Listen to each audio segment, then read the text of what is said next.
we've got a few more signings to dive into. This offense continues to evolve as the season goes on. Welcome into Insider, presented by Hard Rock Bet Sportsbook. Casey Phillips here with Scott Smith and Bree Dix. You know what we have? We have another win to talk about. And another fist bump. Starting to get pretty used to this and feeling like this has been a fun stretch here. 5-1 for the sixth time in franchise history. What a start this has been. What a unconventional way to get here in so many ways, whether it be the last minute wins, whether it be the fact that we're on our 20,000th person at certain positions, and all of the injuries to still be here is incredible. So, of course, like the entire win-loss record, that's our big thing right now. Outside of that, injuries, the biggest storyline. So it has been all year. So tell me what we know at this point, knowing we know a little less than at this point, and it's normal weeks. Yeah, since we're playing on Monday night, Thursday's like Wednesday. It's our first practice day, and we don't actually have the official injury report yet, but we have heard from Todd. And some good news, Mike Evans and Benjamin Morrison and Zion McCollum and Michael Jordan all came back to practice this week. Mike was limited, so let's not get ahead of ourselves, but they all have a chance to play. Zion and Benjamin actually had full practices, so that would be a big boost for the Buccaneers if all four of those players came back. That would be huge. And maybe a little bit of the bad news. Todd Bowles did say no Bucky Irving this week and no Chris Godwin Jr. Which we kind of expected. Yeah, that is expected. So a little good news, a little bad news. But we also got some more good news on the awards front. Tell me what we learned this week about a weekly award winner. Well, Jamel Dean was named the NFC Defensive Player of the Week. He's the first Buccaneers cornerback to win that award since Rondé Barber? Rondé Barber in 2012. It was actually Rondé's very last start at cornerback in his career. When in doubt on a trivia question, that's with who it. I answer. So I didn't know it, but that is what I would have answered, because in doubt, just you're like, who's the last Buck? I'm like, Rondé. Yep. You give it to him because he gets both an interception and a sack and a forced fumble, the first defender in the league this year to do that. First cornerback to do it since sometime last year. You had that note. And, he's just playing really well. Beyond those surface numbers, he's got a 20.8 passer rating when targeted. Wow. So that's the best in the league. That's incredible. Also, so now let's get a little bit into looking back at this 49ers game recap.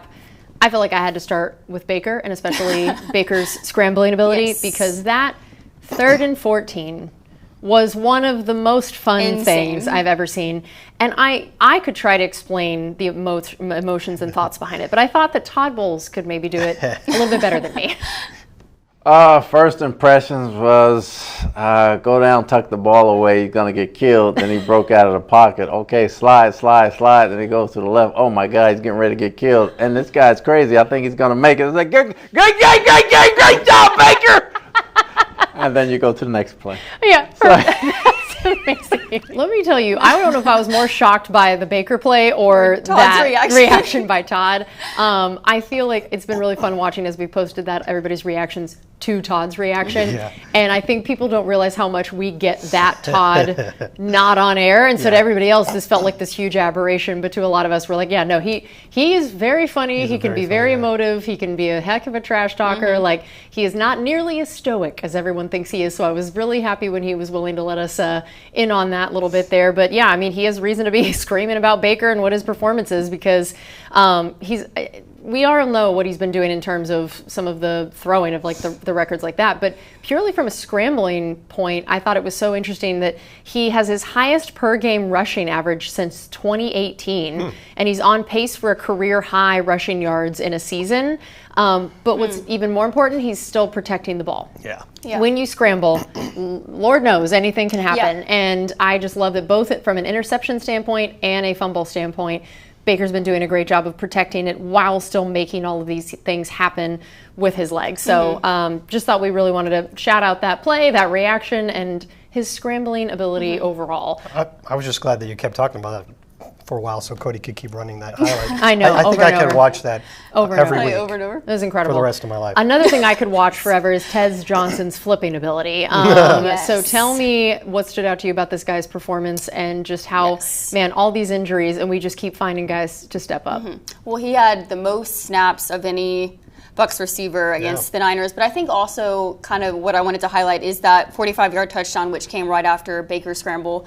But also just, I think, when the wind gets knocked out of you with how many injuries the Bucs have had at the receiver position, Emeka Egbuka goes out with a hamstring injury, and then for Tez Johnson to come in as a rookie and the adjustment he made on the play. So originally, Baker Mayfield has said that he was supposed to run across the field, maybe a deep over, but instead he sees that the middle of the field is open, the safety didn't get enough depth, so he adjusts, he runs a vertical seam route, throws up his hand for Baker, Baker pump fakes, makes the safety go flat-footed, and then throws an absolute dime to Tez Johnson, who kind of makes an acrobatic leaping catch, and then of course does the insane flip in the end zone to celebrate, which got almost as impressive as the touchdown. But just to see, as a rookie, the ability he has to get open and to understand what the defense is doing, I think is a really positive thing for the offense. Yeah, Baker says it's unusual for a rookie to have that kind of awareness Yeah. that he did in adjusting that route. Because he could tell that if he did run the over, he's going to be running right to where the safety already was. So adjusted it on the fly. And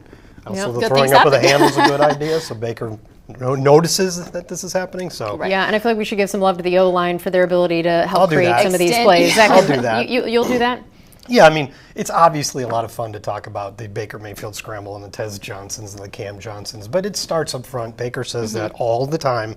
And, you know, we've had a lot of injuries to that group, too, including one in that game when the guy who's been playing right guard for you for the last 4 weeks, Luke Haggard, goes out and Elijah Klein comes in, and everybody still does fine. They only allowed Baker to be pressured on 3 of his 23 passes in that game, which is obviously we saw him get away from a pressure right there on that scramble. But most of the time he's throwing with time to throw in a clean pocket, like right there. Yeah. Look how much time he had to deliver that pass over the middle on that, or actually that was to Shepard on that that final drive, that field goal drive. It's just these guys are playing really, really well despite the adversity, and we need every now and then, you know, say their names. Yeah. Tristan Wirfs, Yeah. you know, Not too obviously shabby. starts there. Tristan Wirfs, Ben Bredesen, Graham Barton, Luke Haggard, Ford, Charlie Elijah Heck, Klein. Elijah Klein, Yep. and when they get back, some other guys. Yeah, that's very true. All right, we're going to take a quick break, and we have more to look back at on that 49ers, 49ers? I don't know who they are. The 49ers game on our defensive side.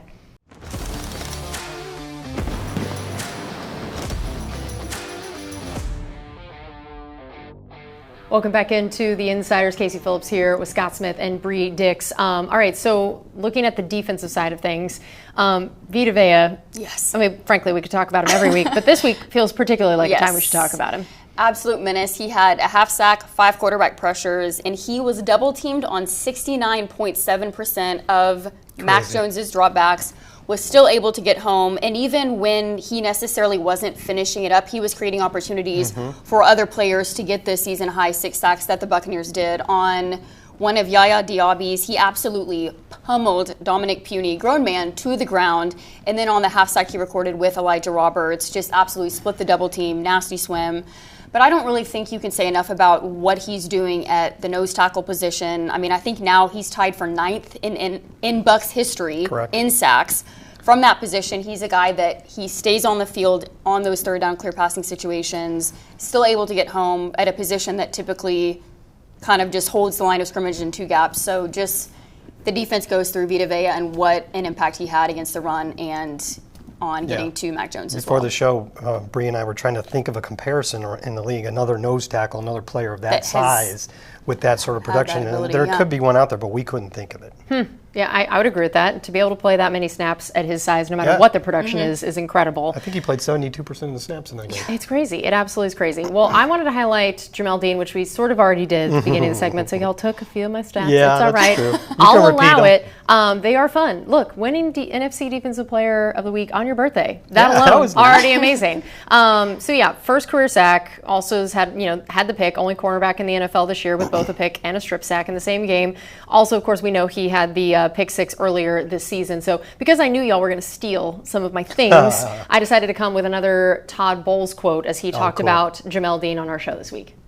The first career sack was probably the most impressive play I've seen him play, and I've been here 7 years with him. But he actually dipped and came under, and he went for the strip when he got the sack, which he has never done in his life, and that was probably my most proudest moment yesterday of all. And he played the interception very well. He had McCaffrey in front of him. He had the receiver behind him. He was in cover 2, and he sat there and he waited the quarterback out. and he caught it with his hands again. Really playing well, like the place he's in.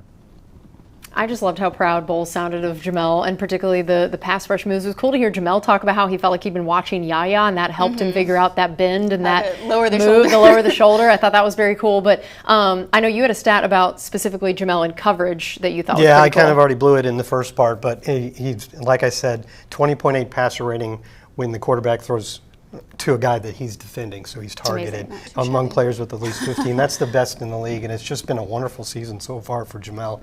And Jeff Ryan and I were talking to him on Salty Dogs, and he really made an effort over the offseason to lower his BMI, body mass, which you can't tell that he needed to do that, but he says he feels a lot more free, like he's moving a lot better, and that he's also been made a point with his dad to visualize goals and to try to manifest them, to speak them into existence. And it's turning into a fantastic year for him. Yeah, whatever he's doing, it's working. So I know that somebody who was going to play a big role in the defense going into the game that maybe doesn't always get all the attention, but especially because of Christian McCaffrey, was going to be Servassier Dennis. How did you see him handle the challenge that is that particular brand of running back? Yeah, Coach was talking about Servassier. This is his first year as a starter, right? And he's had some injury issues in the previous years. So really, this is the most playing time he's ever seen. And he was talked about a little bit near the beginning of the season because he didn't do the right thing on a couple of plays. And Todd said he was a little antsy early in the season, but now he's settled down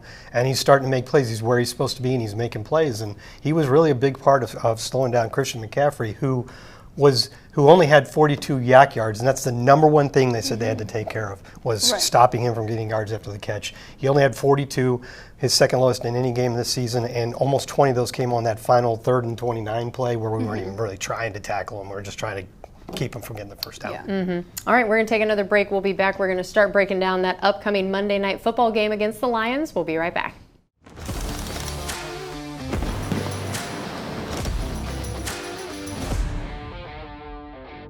Welcome back into Buccaneers Insider. Casey Phillips, Scott Smith, Bree Dix. Let's get into this Lions matchup, which for a team that isn't in our division, A, feels like we've played them so many times. B, feels like there's a nice little rivalry brewing. This is going to be a fun one, I think, especially with it being on Monday Night Football. And we do remember one key thing from the matchup last year.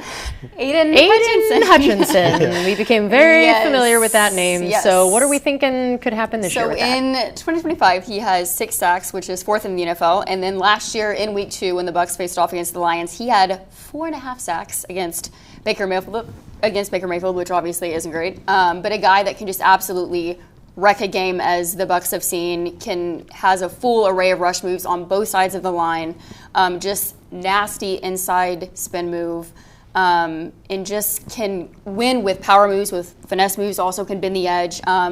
So prioritizing him, whether they add chips, whether you bring in guys to try and help or use combo blocks, he's going to be a person that obviously the Bucs are going to have to key in on and try and contain. He had 7.5 sacks in just, I think, 5 games last year before getting hurt. So if you add that up, he's got 13.5 sacks in his last 11 games. Yeah, that's not bad. Yeah, he's not. Nobody's slowing him down completely. Right, that's so true. It's going to be interesting.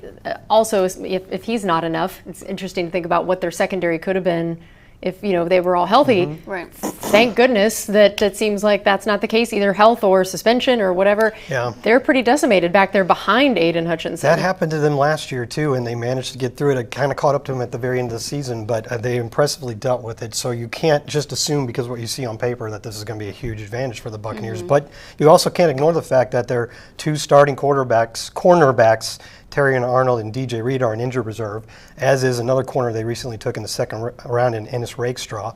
And one of their other cornerbacks, Avonte Maddox, is dealing with a hamstring injury, and there's a good chance he doesn't play. Kirby Joseph is going to play, but he's beat up and having a great year again. He was an All-Pro last year. And now Brian Branch is suspended for what happened at the end of that game against Kansas City, and they already had the appeal and it was upheld. So Brian Branch isn't going to play, and he's a huge weapon in that secondary. So they have a lot of shuffling to do back there, but of course we're bringing in a very injured receiving corps. That's what's interesting. The 49ers game, they had injuries kind of across their team, different positions, all over the place, offense and defense. This does seem like it's kind of interesting the way that our injuries and their injuries sort of line up in that matchup. So it's interesting to see what will happen. That will be a very intriguing thing to look at. So Jared Goff, I don't know if you remember him. Kind of good at football, unfortunately. I was thinking about he and Baker in general, both of them being number 1 overall picks.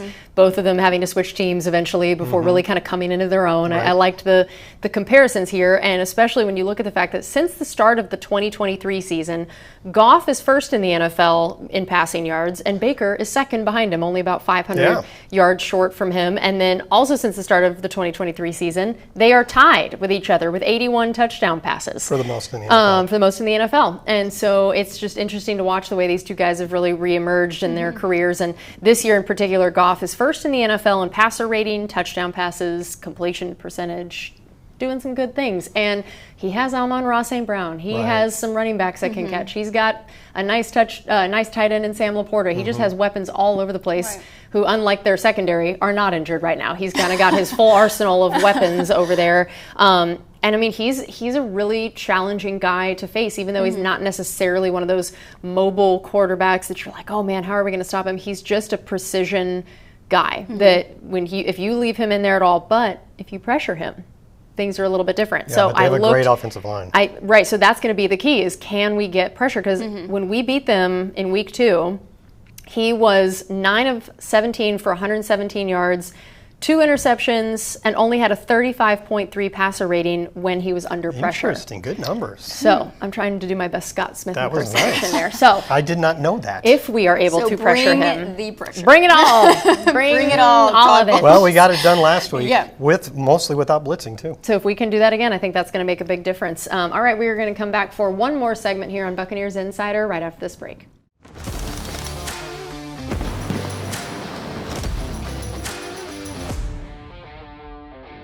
Time for our final segment here on Buccaneers Insider. Casey Phillips, Scott Smith, Bree Dix, and we have a new name for this segment. I would like the graphic to roll, please. Yes! I don't think I like this graphic. Nerdy numbers with Scott Smith. I'm not in favor of this. First of all, I was very upset because Cody, our producer, and I have been scheming behind the scenes to create this. Yep. And you weren't supposed to know. And I saw it already. You happened to walk in and see it. And I should have shut this down. Cody and I were very upset. So our nerdy numbers with Scott. Make up your mind. Am I old or am I a nerd? Yes. Okay. That's not fair. It's both. Not mutually exclusive things. So what do we have here for our first nerdy Well, number from today? Next Gen Stats, Fred Warner is definitely the best coverage linebacker in the NFL, and he has games where he just shuts down the middle of the field. But he got hurt early, and Baker Mayfield really attacked the middle of the field. And if you see on this graphic here, in throwing over the middle, 12 of 14 for 215 yards and 2 touchdowns. And they were getting a lot of separation. Cam Johnson had a couple big catches over the middle, and you can see how the numbers got better after they lost Fred Warner. So nobody wants to see a player, especially a player of that caliber, to get hurt, but that definitely had an impact on that game. Yeah, man, that's so interesting. And then, of course, fantasy football, always the numbers people care about more than anything else. A lot of non-nerds play fantasy football, by the way. I'll have you know. Like your husband. Well, he also is a nerd, so he's a doctor, so not someone who I can say not a nerd at this point. I'm going to make sure he watches this later. So fantasy football with a lot of people out. Yeah. What are we thinking of who might be worth picking up? The big question, especially after last week when Emeka got hurt, was the big question now is, are any of these other guys, Cam Johnson, Tez Johnson, or Sterling Shepard, are they worthy of you picking them up and giving them a shot? And it's tough. I think I would say if you have a player you don't mind letting go, you could maybe pick up one of these guys and see how it goes. And Shepard, these are numbers from Tuesday, so they may have gone up after leagues did their waiver wires, but Shepard was only rostered in 1.1% of leagues on NFL.com. Tez Johnson 0.2 and Cam Johnson 0.0, which would make sense because he hadn't had a catch yet in the NFL before that. If you're asking me which one I would probably go for, Sterling Shepard probably is the safest, highest floor, but I think what Tez Johnson has done over the last 2 weeks, and you said it earlier, I think, that he played the most snaps of any of our receivers. Mike Evans has a chance to come back, but I'm not sure that's a bad thing because Mike Evans being on the field draws attention away from those guys. So I think Mike Evans coming back actually helps the cause for these guys. I think if it was me, I'd probably take the flyer on Tez Johnson, sit on it for a week or two, see if it continues to have a big role, see if Chris and Emeka still out for a while, and then he might be worth playing. Yeah, that's true. It's such an interesting thing of the way that, based on this last game, they're worth picking up. Does it continue? And especially with that secondary, I think it's at least for this week, it could be. I haven't steered you wrong yet.